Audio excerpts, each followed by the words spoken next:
புத்தகம் 2 உலகப் பயணிகளின் புத்தகம். காண்டோ 5 சிறிய வாழ்க்கையின் தெய்வங்கள் பக்கம் 157. சிறையில் அடைக்கப்பட்ட உயிலுக்கு துரோகம் செய்தார்.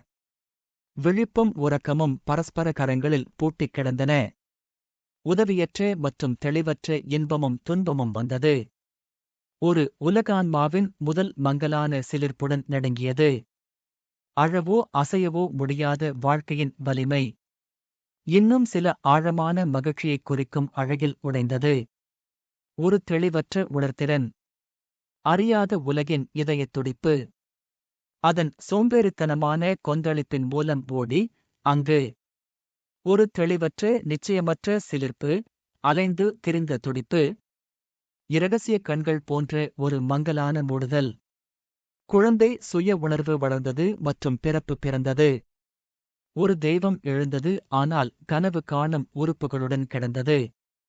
அவளது வீடு சீல் வைக்கப்பட்ட கதவுகளைத் திறக்க மறுத்தது. உருவம், செயலே தவிர சிறைப்பட்ட கடவுளை மட்டும் காணும் நம் கண்களுக்கு உணர்ச்சியற்றது.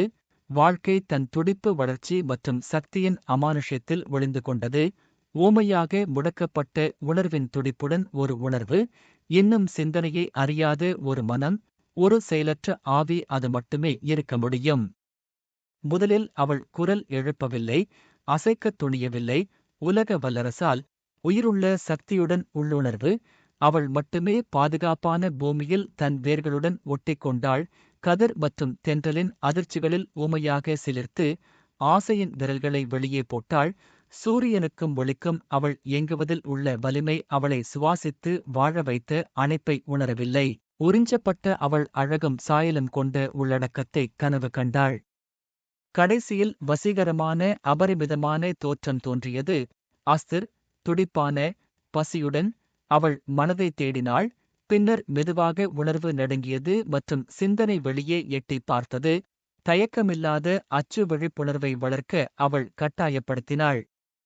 மந்திரம் ஒரு நனவான வடிவத்தின் சிலிர்க்கப்பட்டது. அதன் டிரான்ஸ் செய்யப்பட்ட அதிர்வுகள் விரைவான பதிலை தூண்டியது. மேலும் ஒளிரும் கிளர்ச்சிகள் மூளை மற்றும் நரம்புகளை தூண்டியது. மேட்டர் ஆவியின் அடையாளத்தில் விழித்தெழுந்தது.